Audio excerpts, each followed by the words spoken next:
ભારત માતા કી જય. જય હિન્દ, જય સ્વામિનારાયણ, જય જય ગરવી ગુજરાત.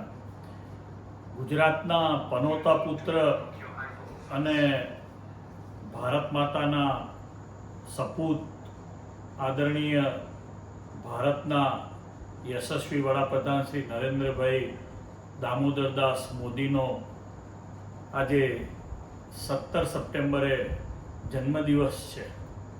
ખૂબ ખૂબ હૃદયના ભાવથી સાહેબ આપને વધાઈ. ભારત વર્ષ ક્યારેય સતી શુરા અને સંતોથી અતૃપ્ત નથી. છેલ્લા 75થી વધારે વર્ષની તમારી કારકિર્દી સંતને શોભે એવી, એક સતીત્વને માં ભારત માતાને વરેલી અને સાથે સાથે ભારતના મુગટમણી સમાન કાશ્મીર, ભારતની પશ્ચિમ પાંખ એટલે ગુજરાત, ભારતના પૂર્વના રાજ્યો મિઝો, ત્રિપુરા, નાગાલેન્ડ, આસામ અને એની સાથે ભારતનું મધ્ય હૃદય એટલે શ્રી અયોધ્યાજી વગેરે ભગવાનના જન્મના સ્થાનો. ભારતને તમારી યશસ્વી કારકિર્દીમાં 14 વર્ષ ગુજરાતના મુખ્યમંત્રી તરીકે, એ પહેલા રાષ્ટ્રીય સ્વયંસેવક સંઘના અદના કાર્યકર્તા સ્વયંસેવક તરીકે, અને આજે પણ સ્વયંસેવકથી જરાય હટીને નહીં એવું કાર્ય એ કરીને ભારતના વડાપ્રધાન પદની યશસ્વી ગરિમાને તમે સંભાળી રહ્યા છો. એ ગુજરાતના સંતોનું, ગુજરાતની અસ્મિતાનું, ગુજરાતની પ્રજાનું, ગુજરાતના હરેક ગુજરાતીનું સન્માન છે. એટલું જ નહીં, સમગ્ર ભારતનું સન્માન છે. શ્રી નરેન્દ્રભાઈનો 76મો જન્મદિવસ છે ત્યારે વડતાલ સ્વામિનારાયણ મંદિર, વડતાલ ગાદી સાથે જોડાયેલા તમામ ગુરુકુલો, વડતાલ ગાદી સાથે જોડાયેલી તમામ ગૌશાળાઓ, શૈક્ષણિક સંસ્થાઓ, હોસ્પિટલો, વડતાલ સંસ્થા સાથે જોડાયેલા તમામ સ્વામિનારાયણ ભગવાનના મંદિરો, આ બધું જ તમને ખૂબ હૃદયથી ધન્યવાદ આપે છે. તમને જન્મદિવસની ખૂબ ખૂબ શુભકામનાઓ કહે છે. પરમેશ્વરે તમને આપેલી દિવ્ય શક્તિ દ્વારા તમે ગુજરાતની અંદર દ્વારિકા, સોમનાથ, પાવાગઢ, અંબાજી, ડાકોર, પાલિતાણાના જીર્ણોદ્ધારો કર્યા. તમને આપેલી શક્તિથી તમે માં ભારતીને યશસ્વી અને અખંડિત રાખવા માટે 370મી કલમ દૂર કરી. સાથે સમગ્ર ભારતના નહીં, વિશ્વ આખાના હિન્દુઓ ગર્વ લઈ શકે એવું આપણા આરાધ્ય દેવ ભગવાન શ્રી રામચંદ્રજીનું મંદિર, એ પણ તમારા હાથે પૂર્ણ થયું અને કળશ પણ ચડ્યા. ભગવાનની પ્રતિષ્ઠા પણ તમારા હાથે થઈ. આ બધું જ બા હીરાબાનું પુણ્ય તો ખરું જ, દામોદરદાસ મોદી સાહેબનું પુણ્ય તો ખરું જ, વડનગરની ચમત્કારપુરની ભૂમિનું પુણ્ય તો ખરું જ, પરંતુ પૂર્વના યોગ, બળ, તપ અને સિદ્ધિનું પરિણામ છે. આજે ગુજરાત તમારા ઉપર ગર્વ લે છે. શ્રી નરેન્દ્રભાઈ મોદી દ્વારા વૈશ્વિક રાજનીતિ ઉપર, વૈશ્વિક પરિપ્રેક્ષ્યની અંદર, એ પછી રશિયા હોય, ઓસ્ટ્રેલિયા હોય, યુનાઇટેડ કિંગડમ હોય, અમેરિકા હોય, જાપાન હોય, કે ભારતને ફરતે આવેલા સાર્કના બધા દેશો હોય, કે આફ્રિકા ખંડના દેશો હોય, કે બ્રાઝિલ વગેરે હોય, બધાયમાં તમારું જે વ્યક્તિત્વ છે એક અનોખું અને જુદી જ દિશા પ્રગતિને આપનારું છે.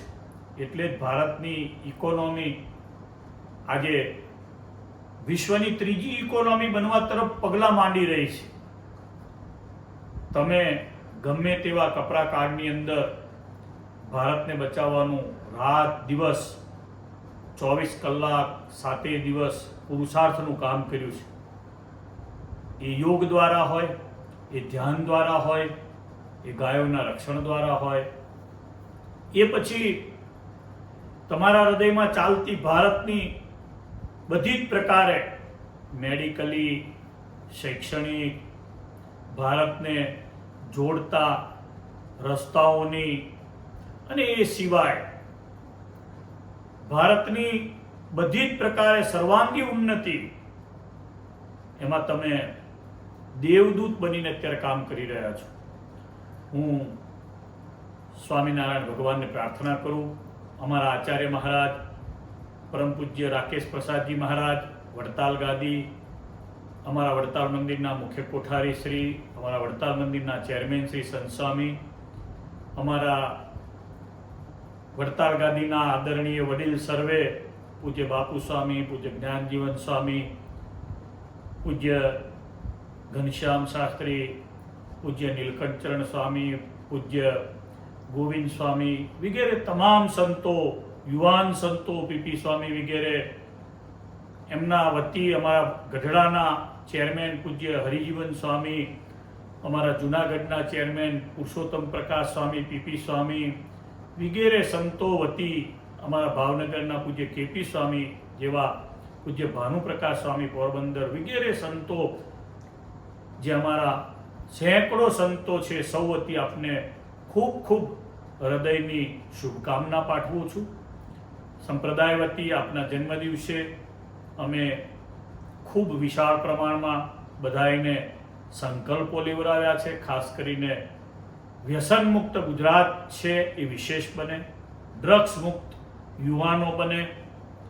આવનારા દિવસોમાં ભારતની સ્વચ્છતાને એક આંદોલનના રૂપમાં જે શરૂ કરાવી છે, એને પણ વેગ મળે તેવું કાર્ય જે સ્વામિનારાયણ ભગવાનની શિક્ષાપત્રીમાં કહેલું છે, એને પણ સંપ્રદાય બધી રીતે વેગ આપશે. મારી સાથે આદરણીય જીવરાજભાઈ ધારુકાવાળા, જે ગુજરાત ભાજપના ખૂબ જૂના, નિષ્ઠાવાન, નીતિવાન, પોતે મારી સાથે ઊભા છે. ખૂબ મોટા ઉદ્યોગપતિ છે, આપ સારી રીતે એમને જાણો છો. હું ભગવાનને પ્રાર્થના કરું છું કે આપનું દીર્ઘાયુષ્ય રહે, આપના જીવનમાં ક્યારેય પણ કોઈ પણ પ્રકારના રોગ ન રહે.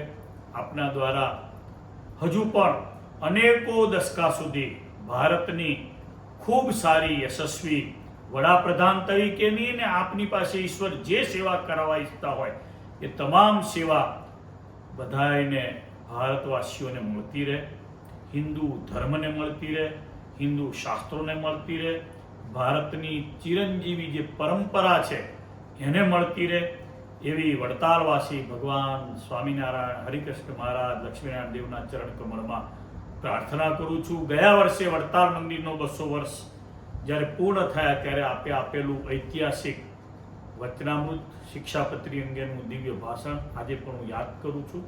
ભગવાન સ્વામિનારાયણ આપને સદા યશસ્વી બનાવે એવી 76મા મંગલ આપના જન્મ દિવસે ખૂબ ખૂબ શુભેચ્છા પાઠવું છું. ગુજરાતના માનનીય મુખ્યમંત્રી શ્રી ભૂપેન્દ્રભાઈ, શ્રી હર્ષભાઈ, આદરણીય પ્રમુખ શ્રી CR પાટીલજી તથા ભારતના યશસ્વી ગૃહપ્રધાન શ્રી અમિતભાઈ શાહ સાહેબ, આ બધાય ટીમોએ મળી અને ગુજરાતને જે રીતે આગળ લઈ જવાનું સત્કાર્ય અત્યારે શરૂ કરેલું છે, એમાં તમારા ખૂબ હૃદયના ભાવોથી એ બધા જ ખૂબ બધી જ પ્રકારની શક્તિને આગળ ધરીને કામ કરી રહ્યા છે. એમની પ્રેરણાથી ખૂબ મોટો આજે વર્લ્ડ રેકોર્ડ બને તેવો રક્તદાન કેમ્પ પણ ગુજરાતમાં યોજાઈ રહ્યો છે. આ બધું જ તમારા જન્મદિનને સમર્પિત છે. સ્વામિનારાયણ ભગવાન આપને બધી જ રીતે સર્વાંગી રીતે શરીર સ્વાસ્થ્ય દ્વારા, મન સ્થિતિ દ્વારા ખૂબ દીર્ઘાયુષ્ય આપે, શતાયુ થાવ તમે, એવી ભગવાન સ્વામિનારાયણના ચરણોમાં પ્રાર્થના છે. જય સ્વામિનારાયણ, જય હિન્દ, જય જય ગરવી ગુજરાત, ભારત માતા કી જય.